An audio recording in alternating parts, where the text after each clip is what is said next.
It's hard to believe that just a few months ago, streets like this went up in flames. Homes and businesses were burned to the ground. Britain went into lockdown. It seemed like some people felt that looting was just a way of getting their hands on the material possessions that they were entitled to. The finger was pointed at teenage gangs, and more than half the people charged with offences were under 21.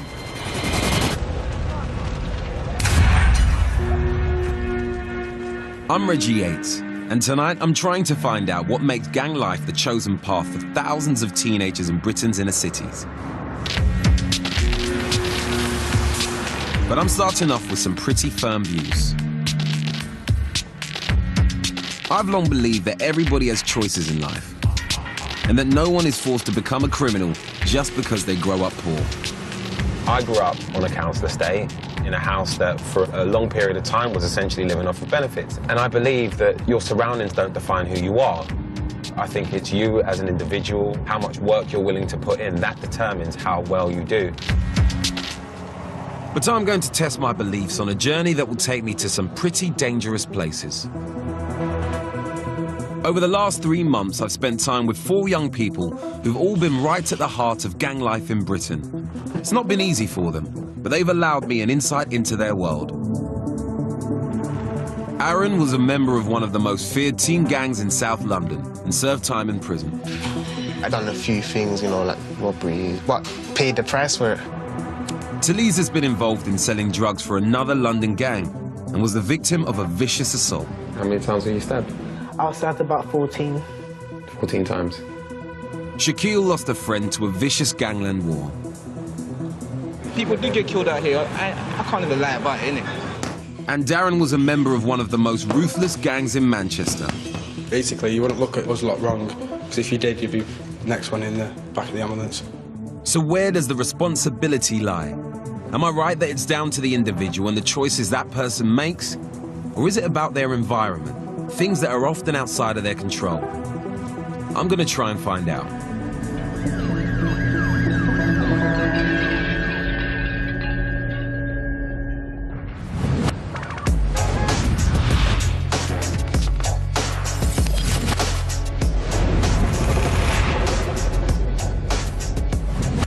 For 4 years, Aaron Roden was a member of one of the toughest gangs in Stockwell, South London.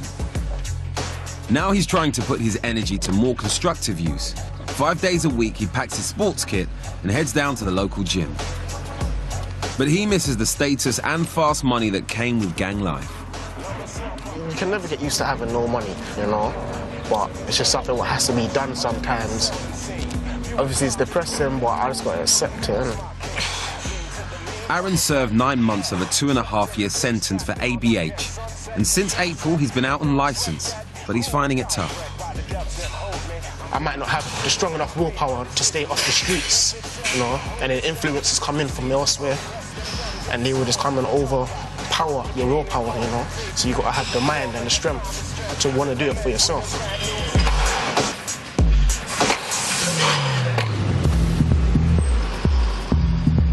So what was life like for Aaron inside a gang? And has he really been able to put the fast money and prestige behind him? Hi, Reggie, how you doing? Yeah, I'm good, thank you, bro. Thanks for having us. Upstairs, straight to Britain. So this is the penthouse. Yeah, this is where it all goes down. Got loads of them. You've got all your hats on your wall. They're like your prized possessions, would you say? Yeah, it is. My hats are memories. Okay. If you look at this one here. 031, what's that? I was just like a current gang at the time. What did you guys do? You know, get into beef, altercations, drugs, whatever it is. But you say drugs like it's a small thing, but for most people it really isn't. Were you dealing, were you selling? It's like selling, innit? You gotta go and get money however you can get it. That's the mentality of the young people. There must have been a moment when you decided to go down the wrong path that led to actually being involved in an organised gang. What happened? What was that moment when everything changed? I was about 14 years old, and someone had just basically come up to me. He said to me, "Oh, I just stabbed someone quick, you know. Like I got the blood on my knife and everything." Kind of brought out the knife. You had the knife in front of you? Had the knife in front of me. You know, he asked me just to follow him to the bus stop. And then it got to the point where, you know, I ended up following him around for the whole day. He kind of like, in a way, kidnapped me. And like, he took my phone, he took my chain, took my big diamond ring. After that day there, my trust for people in general, it just went down, you know. I mean, I didn't want to be so exposed like that again. So after all of that, you started carrying a knife yourself, right? Would you have used it? I would have had to. I would have had to. There's no point in carrying it. And you could go to jail for just having a knife, so I might as well use it if I'm going to have it on me. Aaron's been upfront about his time with the Otray 1 Bloods gang. But I wanted to know why he'd been sent to prison. You know, it was a robbery, kind of thing. Drug dealers and stuff. Why don't you want to talk about what actually happened? Because really and truly the people or the victims of it could be watching right now and they might not feel that justice was served. They might feel, raw. And so-and-so, so-and-so there, raw, he's on the TV there. I remember him from the court case there, kind of thing. Let's go after him still. They might be like that, people don't know how people are. Aaron still has to look over his shoulder whenever he goes out. He took me to the estate in South London where he grew up, and he seemed uneasy about being on the streets with the cameras. There's beef, there's real shootouts. People have shootouts all the time, this is stock, this is real. I mean, people. When was the last time you saw a shootout around here? 2008 was the last vivid one I can remember. Little party in the pub, and someone came and shot it up, 2 bouncers outside the pub, both of them got hit up. One got shot in his head. Everyone in the club had to walk over his dead body to get out of the club, kind of thing, That was the last real one I can remember. How old was you at this point? I was 17 or 18. So at 17, you're stepping over a dead body to get out of a pub. I mean, did that not affect you in any way? The shootings and stuff, it got so regular that things used to happen and I will go back to the block and laugh about it. Literally, like if you come away and no one got hurt, you're laughing. There's no doubt Aaron wants to turn his life around. But how long will his resolve last?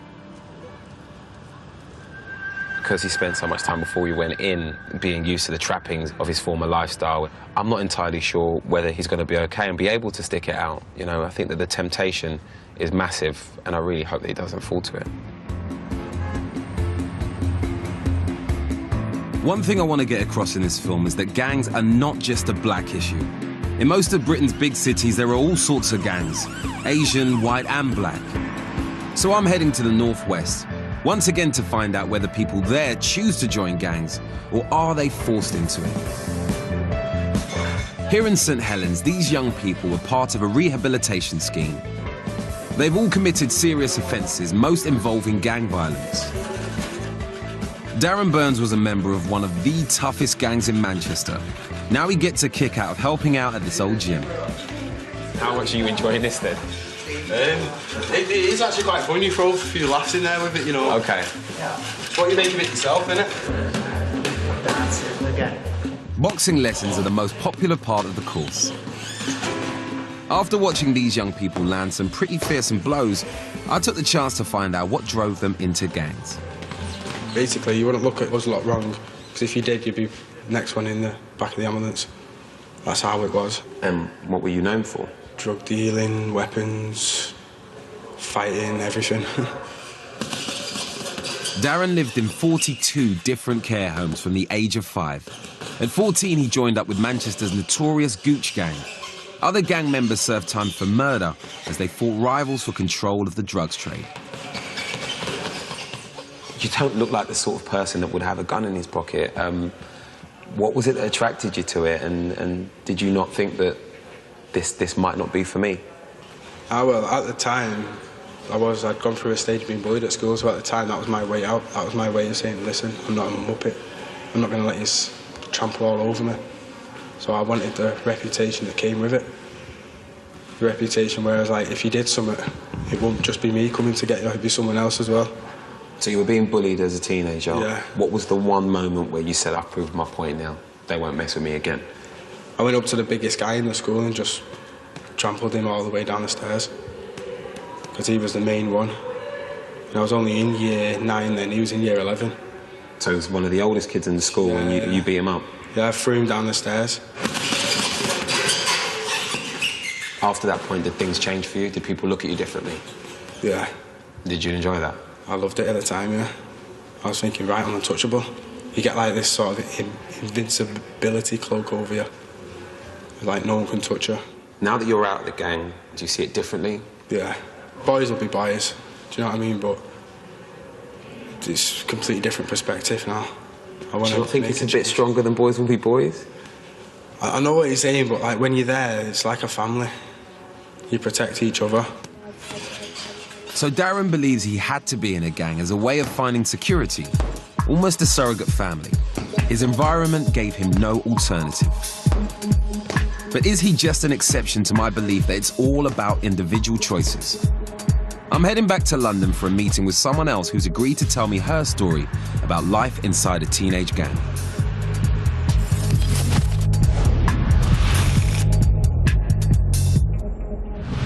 Talise Sakai was in a gang from her early teens. She was often involved in fights and earned money as a lookout for drug dealers. She's moved out of her parents' house and now lives on this estate in Morden, Surrey. For Talisa, it's a key part of breaking away from the gang. Her flat represents independence, but it also shows the choices she now has to make. Hello. Hey. Oh my God, How you doing? man. I'm alright, man. You alright? She has to find £120 a month towards her rent, and that's the sort of money she doesn't have. This is your place, yeah? This is my room, boy. Okay. Not the messiest, but it's not the neatest either. All right, don't worry. I ain't getting a Hoover out. Yeah, this is the living room still, right here. Talisa insists she's now out of the gang, and the turning point came 5 years ago. One day I got a phone call from my friend, and then I came out of my house to meet them, but they wasn't there, so I was thinking, what's going on? So I saw this dude that I thought I was cool with, so I went up to him, and then all I remember, I just saw a knife, and he just went for me. I didn't really feel anything. It's just that all my emotions just went. I was just thinking, how am I going to survive this? How am I going to get out? How am I going to see my mum again? And how many times were you stabbed? 14 times. Do you have scars? I don't really want to show. It's not. No, you don't have to show me, but do you have some? Yeah. So what do you think when you see the scars from the stabbing? When it's a bad day, I'm thinking, why didn't I just die like with the scars? And then when it's a good day, I think I'll overcome this, and this is what makes me today, and this is why I'm living today. Since leaving the gang, as you're... That's all right, don't worry about it, don't worry, it's all right, it's okay, it's okay. Are you sure? Yeah, if you need to... Talisa's phone rings throughout our interview, and something's going on. Switch off. Popular girl. Who's texting you? Is this on camera?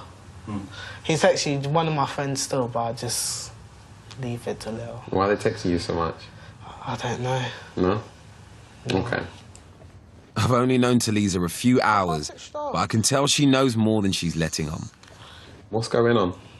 Nothing, it's just one of my friends, like, they're still on their grind, innit? They're still doing what they want to do, innit? But I understand what you mean, but for the people that don't, can you explain what you mean by on their grind? They're still hustling, basically, to live, like, a nice life, to live, like, a decent life. Everyone deserves... What, they hustling how? Like, just showing stuff. Selling drugs? Yeah. And why are they calling you? Because they want me to get one of my friends to get it off them, but I don't want to do it. I don't want to do that. She says she doesn't want to be involved, but explains some people believe they're entitled to a better lifestyle, even if it is funded by selling drugs. Yeah. Has she been here? Talisa switches her phone off, but when she turns it back on, it starts up again. I actually... Oh, my God. You just turned it back on again? Yeah. Okay. I don't want to answer until you try to come here. Answer your phone.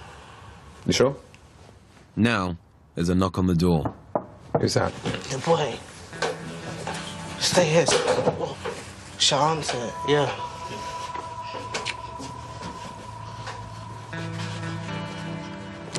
Come back later, please. I'm not even bringing you BBC out here. BBC. Come back later, please. I'm on the mic. Look. Yeah? Window, innit? Be finished like an hour. It felt obvious that Talisa's friend would be coming back once we'd gone. But that wasn't quite what she told us. What happened?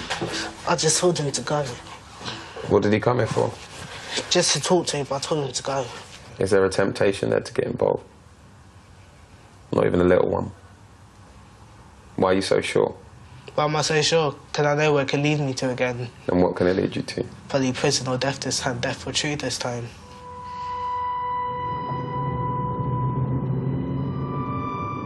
You see, I like Talisa, but despite her good intentions, I'm worried that she might be letting her environment get on top of her. I want to say that she's being a better person and moving on. But the fact that her phone continuously rings and randomly you've got a guy turning up out of the blue, knocking on her front door, trying to get her to sell drugs for him, says to me in her mind she wants to move on and thinks that she is, but I'm not sure if that's actually what's really going on.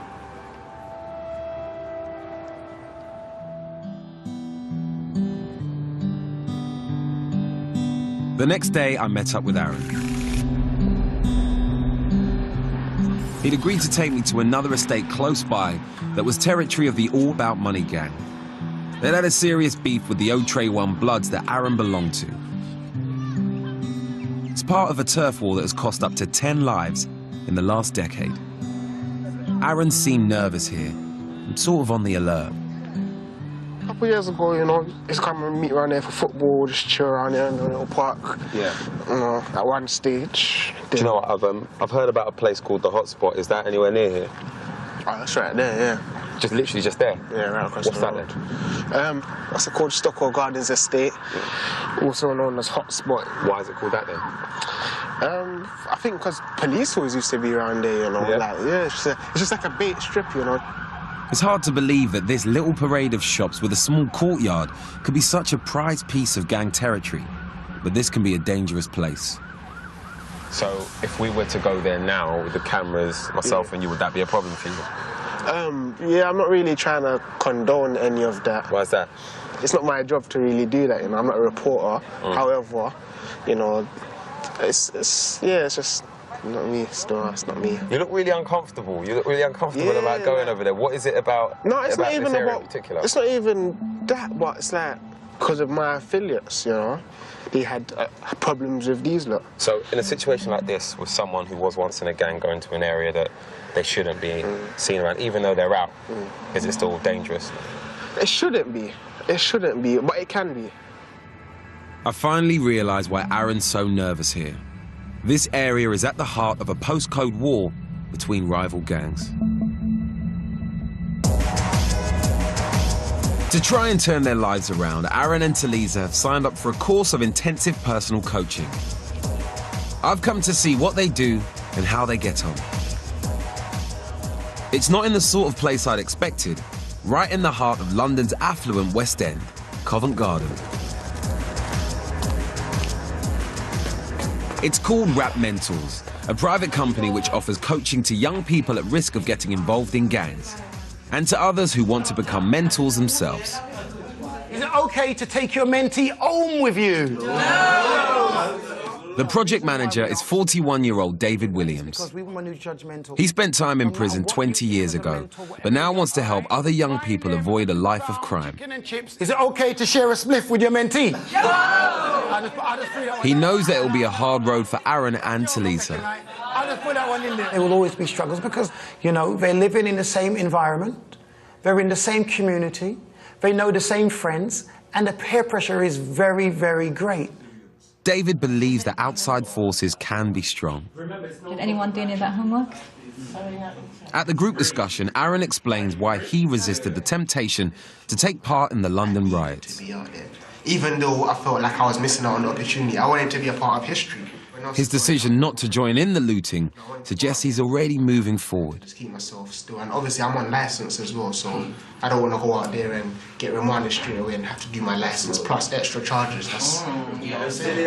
But Talisa still has problems. Sometimes it's not the person, you know, that messes up. It's the friends around you because they're jealous of you if you're doing better than them or whatever. So sometimes it's people as well, and known people. Only a few days ago, she was involved in a row on the street with another girl in which a mobile phone and money went missing. You've got used to bad habits. She's still angry, and it quickly becomes clear that things haven't been resolved. Come in, come in, come in, come in, come in. We're going to put you in the groups, come in. Julie, the girl from the phone rail, walks into the class, face to face with Talisa. Okay. Try as she might, it seems Talisa can't escape trouble. Sorry?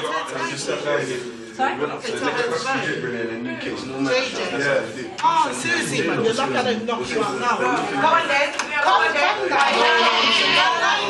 Fat bitch. No. How hard to get out of the class? That's what I'm not still coming in common nice. Tell her to get out. She's took my things. Go in the kitchen. Everyone else tries to act as peacekeeper. So we need to find out if Talisa's all right and what's been going on, but it seems like what's going on outside and trying to better herself has come back and bitter in the lesson. How mad is that? I talked to both Talisa and Julie to try and get to the bottom of what happened.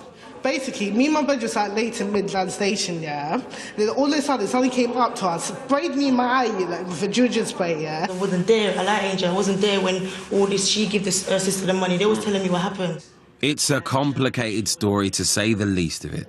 And even when I've heard both sides, I'm not much the wiser. I don't want to be seen like a snitch, but come on, she can't do this to me. She robbed me. This may seem petty and juvenile, but it's clear that passions are running high.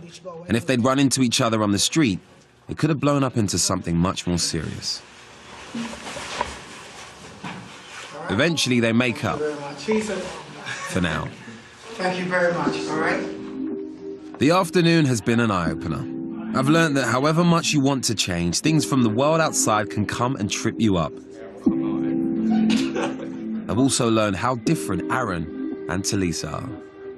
They're both trying to turn over a new leaf, and Aaron, it seems, is well on his way, whereas Talisa was distracted right in front of us. And the old Talisa was brought back out to play. So how well they do and how much they progress, well, hopefully we'll find out. And hopefully it'll be positive. We shall see, I guess. So far, it's been an education. The more I see, the more I understand that the reasons people are drawn into gang life are complex and often very different. I'm heading back to the hotspot, the home of the All About Money gang where I'd been with Aaron. And tonight, David Williams from the Covent Garden Project is taking me there. I'm going to take this right here. He's trying to find gang members willing to talk to me. The hotspot is dangerous, even when it isn't dark. The police always keep an eye on it, and tonight it looks like things may have kicked off already. There's someone their way down there now. Hey, I'm not even joking. I'm serious about them going straight down there, and that's not a joke. I'm telling you, they're most likely going there in that area, you know. Okay. And what are those issues then? Street robberies, gang culture. Okay. You know, straight up. Bit of hostility, yeah. Okay. You know, and rivalry, you know, post-Cold Wars, so forth. What should I be expecting? You might meet a few angry people up there, to be honest with you. When you say angry, what do you mean by that exactly? Think of the riots, for instance. People are still angry. People are angry. Young people are angry. They want to be heard.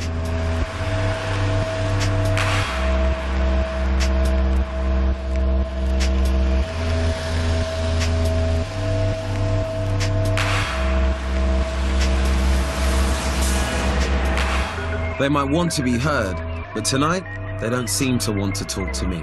You want to talk to us for a while? No?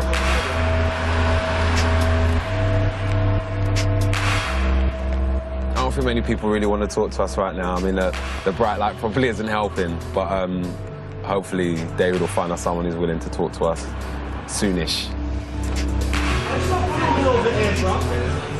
It looked like it was going to be a frustrating visit, but at least I was beginning to understand why people wouldn't talk.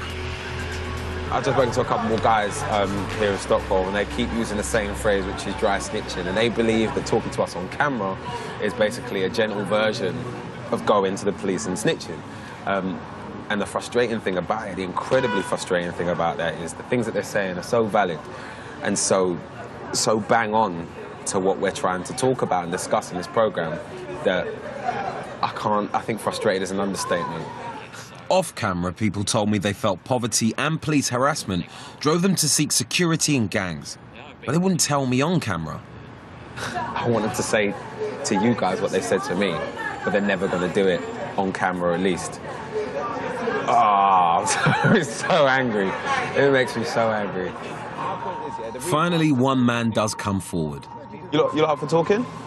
Yeah, cool. Hello, man. You all right, Reggie? He's Shaquille Nascimento, aged 22 and a refugee from the Congo. He's lived in London since he was 14 and he seems to know about gang life from the inside. Would you say that you're involved in any gang? Would you say you're not? I'm not involved with a gang. I've got friends. Yeah? Friends, but the police class us as gangs. Yeah. They say we're gang, but they don't catch us doing no gang activity. Right. I ain't even got a criminal record, but my name's well known by the police. He clearly knows a lot about tensions in the area. How dangerous does it get around here? It's very dangerous. See, a friend died on the 31st of this month. Another friend died in 2007, innit? What was it? Do you know what was over? No, I don't know. We never know what it's over about. Both of them got shot. How easy is it to escalate from being just a normal kid who's getting in trouble at school to going... The area we grew up in. A lot of beef you see out there, it goes on. It never stops, innit? Yeah. Because it's like the older generation started the beef, innit? Yeah. Then the younger generation carry on the beef. The beef, I be real, beef will never stop. Shaquille wants to tell me more, but thinks he said enough in front of his mates. We arranged to meet a few days later.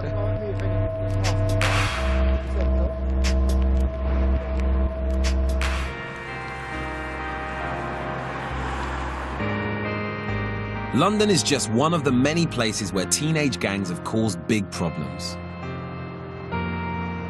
2 days after last summer's riots began in the capital, violence broke out on Merseyside too.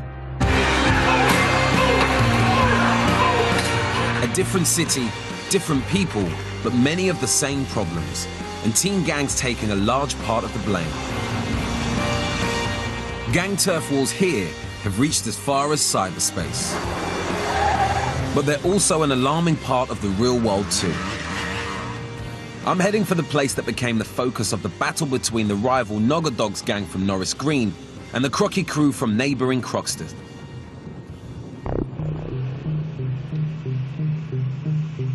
In 2007, this pub car park was the scene of one of the most notorious teen gang shootings of recent times. Breaking news this evening, an 11-year-old boy has died after being shot in the head. It was part of a turf war, but the victim was a boy who had nothing to do with the gangs. He was just on his way home from football practice. The 11-year-old boy had been playing football with friends in the Croxteth area of Liverpool. Reece Jones was killed by a bullet which had ricocheted off a wall and hit him in the back. The gun was fired by 16-year-old Sean Mercer. He'd intended to shoot a rival from Norris Green to earn his spurs. The boys who played football with Reece Jones are now age 15. This is their team, Fir Tree FC. I went to watch one of their weekly practice sessions, supervised by coach Steve Gagan. Give us 10, boys. Although the dreadful night of Reece's murder was over 4 years ago, it still has very painful memories. I remember it like it was yesterday, actually. I never heard nothing. I never heard any gunshots. I don't know why. Everyone else in the area heard them. I shouted to me dad that, oh, Reece is on the floor over there, what's happened? Just before I got there, a girl got there and she was screaming, he's been shot. And nothing registered. He was bleeding quite a lot, and then I just remember I just started crying, really. Just numbness, and I felt my whole body shaking. It was just not, I didn't know what to do. I knew, you know, I knew Reece had no chance. Boys, on your toes now. Fir Tree FC hosts an annual tournament in honour of Reece, and teams from all over the country come to compete for the Reece Jones Cup. That's a great ball, well played. But even on the football pitch, there are reminders that gang violence is only just below the surface. Some teams are causing us some problems. One team actually said they were going to come back and shoot us, and by what's happened to our team, we don't take threats like that lightly. Why did they want to shoot you guys? A bad tackle went in, then their team got quite aggressive. So what goes through your head when you think something as small as a tackle can cause a shooting? Like a bad tackle, they're obviously going to go in football. It's just the heat of the moment in the game and stuff.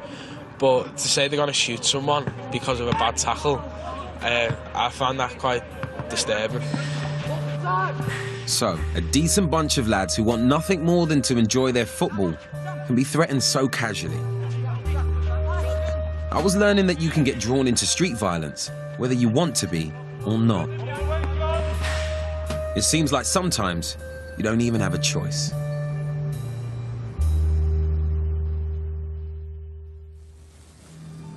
It may be easy to get caught up in that world, but what about getting out? Is it possible for young people to break free of their environment and leave the gang life? I've got an appointment with a guy in East London who I hope can give me some answers.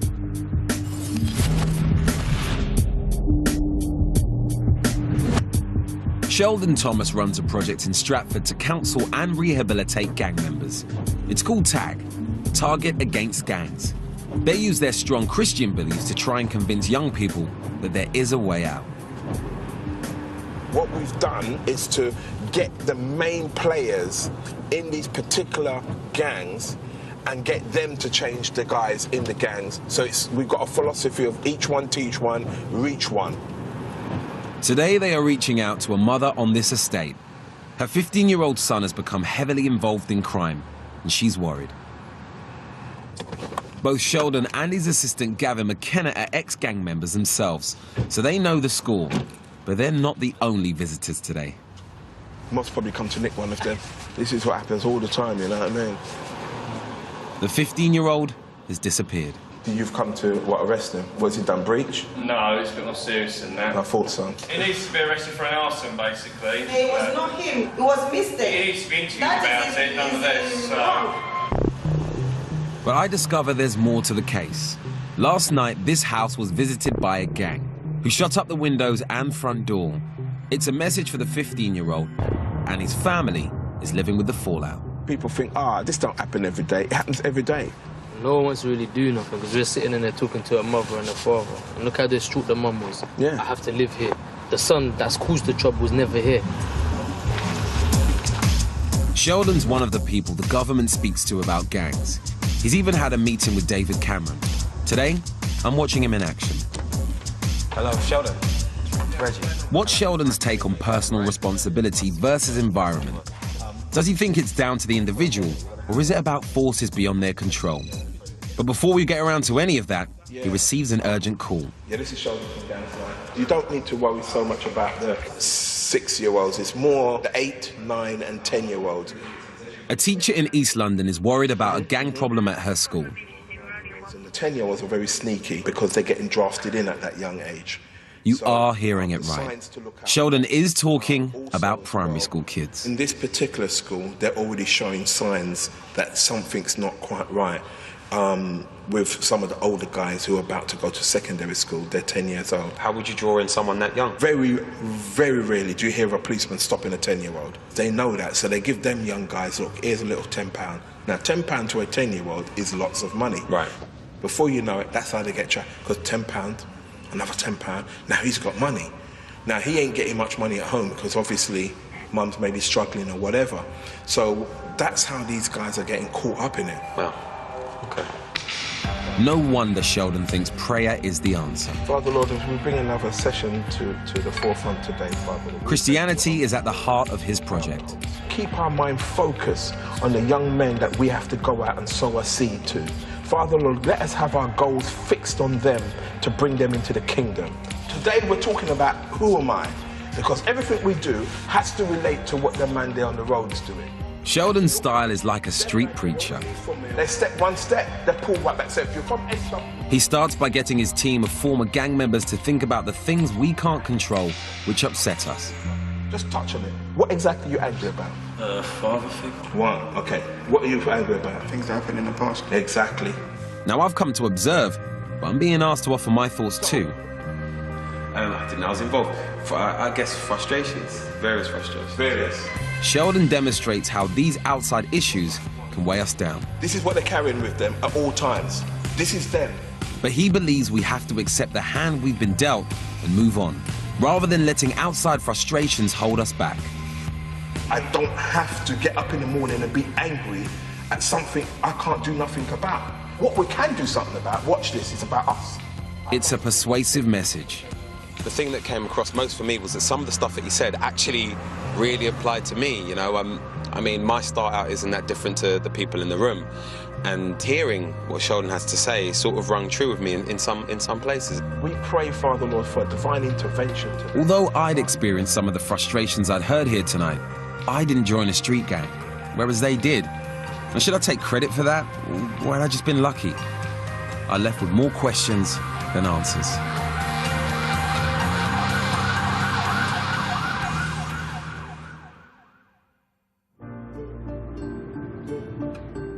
It's been a week since my visit to the hotspot in South London. Remember I'd arranged to come together with Shaquille, the guy from the Congo? The only one who would talk on camera. Well, he's been in touch and agreed where to meet. Not at the hotspot, but at a cafe in West London where no one will recognise him. Hello, love you. Can I grab a tea, please? I'm hoping that away from the hotspot, he'll open up further about whether or not he'd had a proper choice about getting involved in gang life. After an hour, I was wondering whether he would come at all.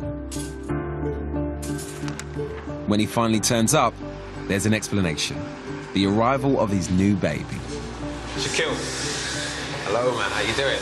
You all right? Yeah. Good to see you, bro. You okay? It's fine, thanks. You look tired, man. You all right? Yeah, man. The baby was born like last week Wednesday, and, you know, crying a lot, keeping me up awake all day long. Like, while the mother's sleeping, I had to look after the baby. Was you in the room when the baby was born? No, that's the problem. Still, social service involved. Like, they were trying to keep me away from my own kid, kind of thing. Social services were involved? Yeah. The family never likes me. They don't like me, because I ain't gonna lie to you. From the 9 months when the girl was pregnant, I wasn't really there for the girl because I was kind of shocked. Do you think this problem may have come from your reputation or what you do, or what you're known for? It's anger. It's anger, proper anger. I don't know how to say things. Thank you. I don't know how to say things. That's my problem. Yeah. And I find it so hard to apologize sometimes. I don't know what it is. Yeah. I find it hard to say sorry sometimes. Shaquille's begun to open up, but I want to push him further. He may live near the hotspot in Stockwell, but don't he and his friends have a choice about getting involved in gangs? Tell me about the T-shirt you wore in today. My friend Sadiq Adivi, the person that got killed in Stockwell. Yeah. This year. And he was shot. How many times? I think he got shot like 7 times. Not far from the hotspot. Yeah, exactly. It is hotspot. But there was nothing bad to say about him. He was a good kid. Proper good. Do you think it was mistaken identity? 100%. Right. 100%. Oh, most people just killed him because they're from my area. Yeah. See, that's the way I see it, because my area got a lot of problems with other people, innit? But Shaquille's gang hadn't just been victims of violence. They were behind some of it too. So what sort of stuff did you do then? Crazy stuff, like, you know. Like what? Things I don't want to see on TV, because it's like... These violent things? Yeah, a lot of violent things in my past. See it, but I never ever killed anyone though. See it, I don't know. Personally, I ain't never proud killed of it? I'm proud I ain't killed no one. Are you proud of what you did? Some things I am, some things I'm not. So what exactly is your view on gangs? Why do you think there's so many in this city right now? I don't know, some people join gangs for the wrong reason, I think. People join gangs for girls, money, respect. What's the right reason? There's no right reason to join a gang. I told no one to join a gang, because all this gang life is just long. It's not worth it. At the end of the day, you gotta die or go to jail, innit? Shaquille had to leave. I appreciated how honest he'd been with me. Look after yourself, all right? But I was left wondering how he would manage away from his estate. Could someone who'd been so deeply involved in gangs ever really find a way out? Having a daughter now means that he's definitely got a reason to turn a corner, and I hope that he'll do it. But with the level that he was in before and the fact that he's been through so much, the question is, can he actually do that, you know? I'm heading back to the other side of London to see Talisa. She's another one who's found it hard to escape the world of gangs. She's trying, but is she succeeding? Tonight I've been invited for dinner with Talisa and her mum, Juliet. The family has had its fair share of problems, as I was about to find out. Hey, how you doing? Nice. Yeah, good, thank you. I can smell dinner. First, I wanted to try and talk to Talisa's mum on her own, On the menu was a Ghanaian speciality. Hey, Juliet, can I pop in? Come in, Reggie. How's it going? Lovely. Nice. Lovely. Can you smell the food? It does smell good. Jollof, yeah? Yes, jollof. Wonderful. Jollof is lovely. The bombshell for Juliet was discovering that Talisa was taking drugs. I had no idea she was even smoking cannabis. So she came back from school one day, and I happened to be searching through her bags just by chance, and there was a card in there that said, "Girl, lay off the weed." I thought, what's the weed? You know, it never occurred to me that none of my family ever smoked, so I didn't even know what was meant by weed. She described one of her lowest points being the point when she was actually stabbed. After that happened, did you fear for your daughter's life? I went into a state of shock. I allowed my daughter to sort of go away from me so far as to get into gangs and to be stabbed as well. You know, it just showed me where everything was going, and I had to take a deep breath and stop. Do you feel that she's 100% away from the person she was? I'd say 78%. So what about the remaining percent? What is it that's keeping her? Because she's not completely open to me, but I've developed a sixth sense about her. And I can tell when she's telling the truth, I can tell when she's not telling the truth. Juliet was clearly doing her best, but I wanted to know how family life had affected Talisa. Her mum and dad were divorced, but now live separate lives under the same roof. Over dinner, it didn't take long for the issue of her parents' relationship to emerge. I mean, knowing that you're close and you've got a relationship, how do you feel about knowing that what you did in the past hurt your mother so much and damaged your relationship with her? Well, it's more complicated to say, but I didn't intentionally mean to hurt her, but then through my child life, my mum and dad never got along, and my brother's more close to my mum, and it's like, now it's more close to my dad, it's like I didn't have to fight attention. Yeah. But I know my mum cared about me, but because my mum and dad always used to argue, it confused me about who to like and who not to trust and who to love and who not. So when my dad left, I thought my rocks left, because my dad was like the person I loved the most in the world. So when he left, it just broke my heart and my world just went to an end. For the first time, I feel we're getting to the heart of Talisa's problem. In her eyes, everything came down to her mum and dad's separation. How did you feel about your mother at the time? I didn't hate her, but I just didn't understand why it couldn't work out. I was 10 when my dad left, so I was still at that age. It was just really about me trying to find myself and trying to scream out for attention. She knew she had to get away from me, because I seemed to be the perpetrator of her unhappiness, because her father had to leave this house. But then she was too young to understand the ins and outs. She's seen a police being called to this house before, and she knew what was happening. But when the break finally came, she wasn't ready for it, and so in her mind, oh, my mum's deprived me of my father, I'm going to be bad. You thought I didn't care about you? 60%, yeah. At that time, how important were your friends to you? That's the only thing that didn't give me problems. So you saw your mum as a problem and them as... Because it was arguing a lot those times, and she kicked me out before, so it was a lot of arguments, and I didn't feel wanted here, and I felt like a dog. It wasn't because I didn't want to be with her, it's because what I felt in this house, I didn't feel this was my house anymore. It must have taken a lot of courage for Talisa and her mother to speak openly.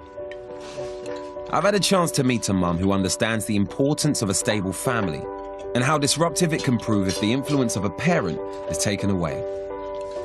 So what does this mean for Talisa's future? I think the fact that her mother has embraced her in the way that she has is a key part in keeping her on the straight and narrow and moving forward in the direction she wants. And if Talisa is able to succeed as the person she wants to be, her mother is a key part of making it happen.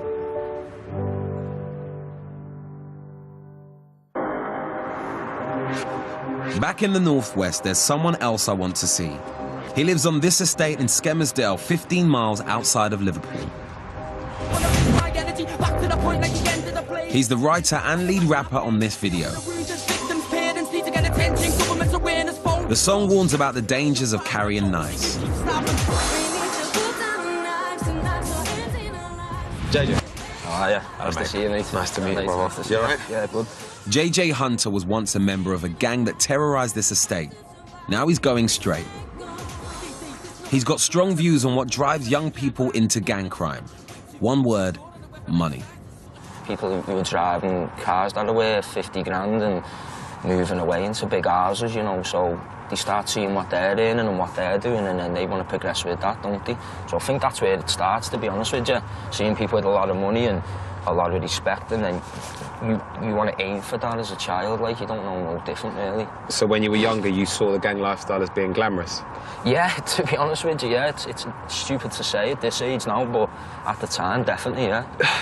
I've been bouncing from one side to the other in terms of how I look at how young people get involved in gangs. Yeah. And some people say it's environment, some people say it's attitudes, and I came into this believing it's just about the person as the individual. Yeah. What do you believe is the real reason for young people getting involved? I wouldn't say the person. That's just my perspective. I'd say the environment and the family members, to be honest with you.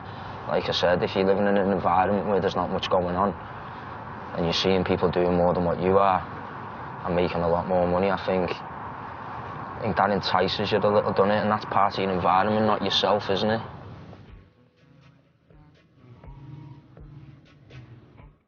It's a simple idea, but thinking back, the temptation of easy money was something I'd heard from Sheldon and Aaron in London. You gotta go and get money however you can get it. That's the mentality of the young people. With £10, another £10, now he's got money. Then there was the gang in Stockwell, the all about money gang. Maybe money really is what it's all about for many kids in teenage gangs. What did Talisa say to me? They used to sell drugs. I didn't really care as long as I got the money. As a teenager, I too was faced with the temptation of earning fast money. But I was also lucky to be given opportunities in the TV world. So, personal responsibility versus environment. What do I think now? I came into this journey believing that it's all about the individual and about a person believing that they can essentially take their environment, ignore it and move forward regardless of what's happening in their own lives. But off the back of spending some time out here in the Northwest, I think my mind's starting to change a little bit. I'm a very proud and stubborn person. I don't like to be proved wrong, but I definitely believe environment is a massive part of how well a young person can do, and whether a person gets pulled into drugs, gangs, criminality or not.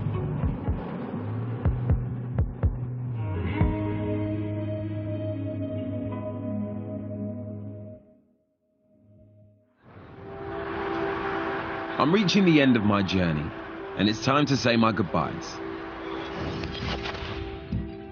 Back in London, Shaquille had told us he was on a decorating course at this college in Greenwich, but he's gone off the radar again. I was hoping this would be the best place to pay him a last visit.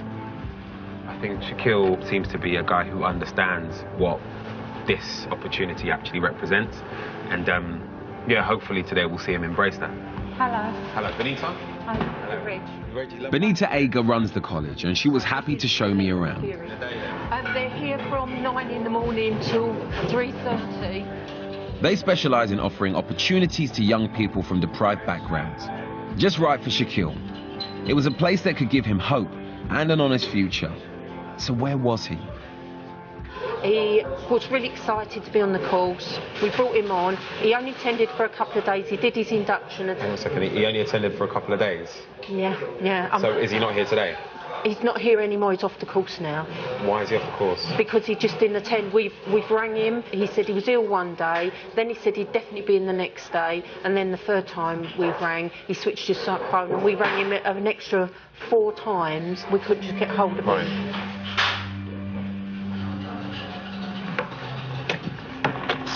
Well, that was a bit disappointing, wasn't it? The idea was to see Shaquille at work, as it were, and see him actively going out of his way to try and do something with himself, and he's not here, and he's not been here for a while, and I'm a little bit disappointed, if I'm honest. Hello, is that Shaquille? How you doing, mate? It's Reggie. How you doing? Have you just woken up? Why have you just woken up? Why are you stressed out? He agrees to meet by the river an hour later, but I'm worried this might be another no-show.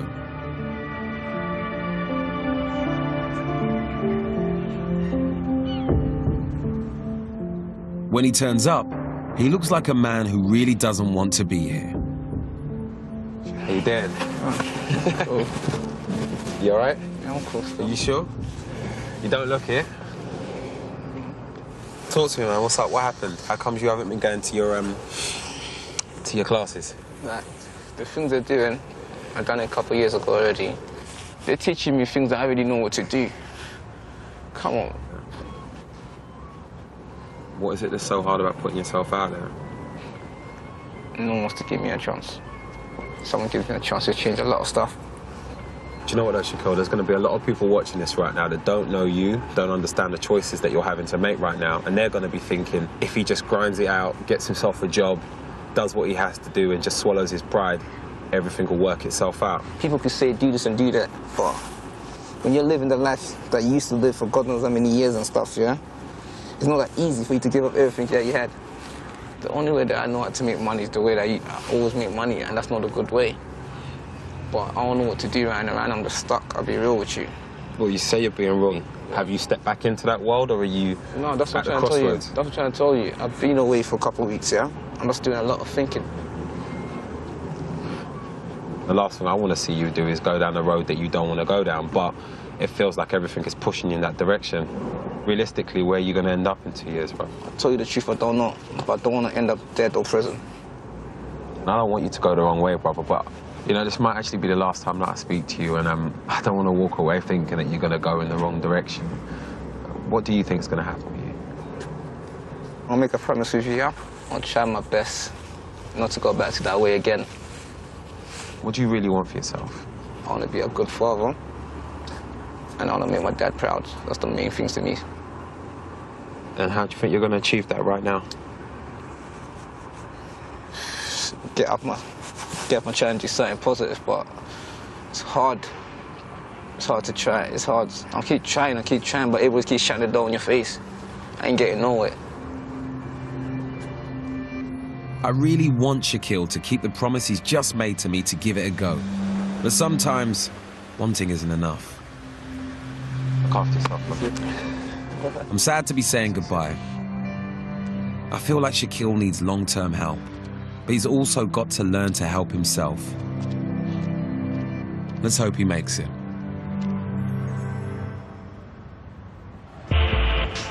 Back at the project in Covent Garden, one person at least is trying to make the best of his opportunities. Not only is Aaron becoming a success as a mentor, but they've also given him a job. 3 days a week, he earns £8 an hour doing admin, but it's less than what he would earn in a street gang. It tempts me every day. I see it every day. It's part of my environment, that's all I see, but it's a conscious decision I gotta make as to, you know, where I see myself, my family, my friends, the people that gave me opportunities now. I can't let everyone down like that. And what about Talisa? How is she coping with life away from her gang? Is she strong enough to do the right thing and resist the lure of easy money through drugs? I want to help, but I know it's up to her.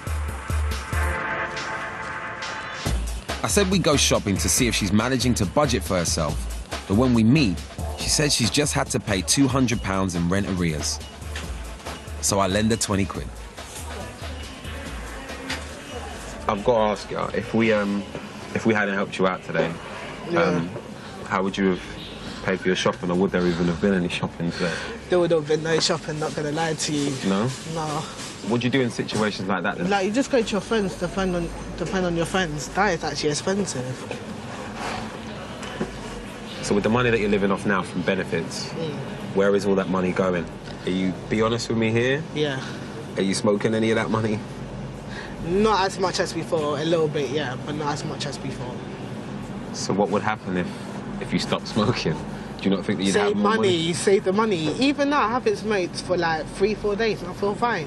It's just when I get the money, it's a bit tempting, but... I hate to sound like an annoying art teacher or something, but in the next 12 months, you're going to need to focus and not be drawn back in. But from what you're saying, there's a good chance you will be drawn back in. I won't, I promise. Well, tell me something that will make me believe that you won't be drawn back in. If I went back, I'd be a bigger fool than I am now. And the way I'm feeling like a fool, I don't like that feeling. I'm not saying never say never, but I know this is not going to happen. You just got to trust me on this one, Reg.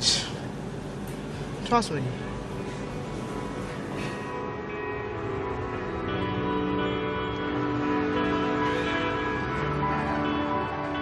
When I started this journey, I thought that you make your own choices in life and that you just have to live with the consequences. I'd always had to accept that, and I believe that everyone else should do the same. But what I've seen these last few months has changed the way I feel. I came into this process believing that a person is in charge of their own destiny, but since meeting people like Shaquille and Talisa, I think environment has a huge say on how far someone can go. I think more than anything, I've got a newfound respect for how fortunate I've been. I found myself at a crossroads when I was younger, and I made a very clear decision not to go down a certain path. I've looked at anybody who's made a bad decision, has had a tough start, as weak and as stupid to a certain extent. And I think I've learnt that there's so much more to somebody who's finding it tough, especially somebody in a teenage gang. This process has taught me a hell of a lot about how hard it is to make a positive decision when a negative decision can benefit you massively in the short term at least. And when you're living hand to mouth, the short term is so much more important. Perhaps what the young people I've met really need is a long-term future that they believe is worth keeping out of trouble for.